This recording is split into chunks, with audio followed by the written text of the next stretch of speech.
Je suis sorti du Père et je suis venu dans le monde. Maintenant, je quitte le monde et je pars vers le Père. Alléluia, Alléluia, Alléluia, Alléluia. Le Seigneur soit avec vous. Évangile de Jésus-Christ selon saint Jean. En ce temps-là, Jésus disait à ses disciples : « Amen, amen, je vous le dis, ce que vous demanderez au Père en mon nom, il vous le donnera. Jusqu'à présent, vous n'avez rien demandé en mon nom.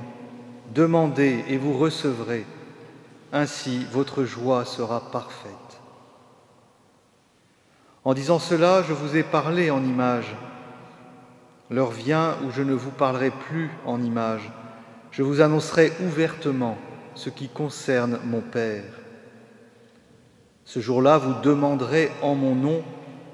Or, je ne vous dis pas que moi, je prierai le Père pour vous, car le Père lui-même vous aime, parce que vous m'avez aimé, et vous avez cru que c'est de Dieu que je suis sorti. Je suis sorti du Père et je suis venu dans le monde.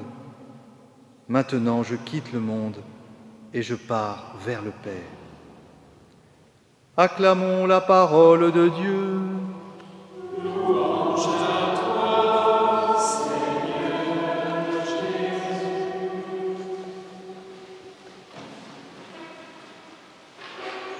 L'un des thèmes majeurs de cet évangile, c'est la prière de demande au nom de Jésus, puisque cette expression « en mon nom » est invoquée 3 fois.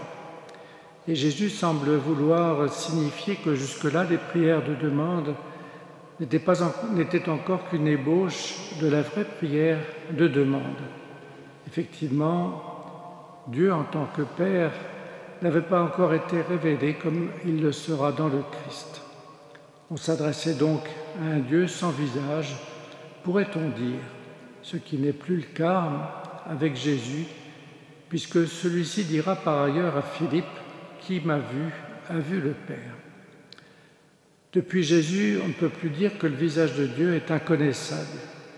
Le visage qu'il a pris en s'incarnant est fixé pour l'éternité dans la Trinité.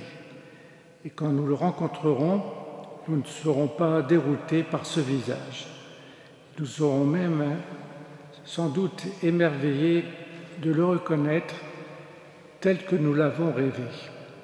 Ce sera de l'ordre du coup de foudre, car il est l'attendu par excellence, celui qui a passé son temps, c'est-à-dire notre vie, à se faire désirer.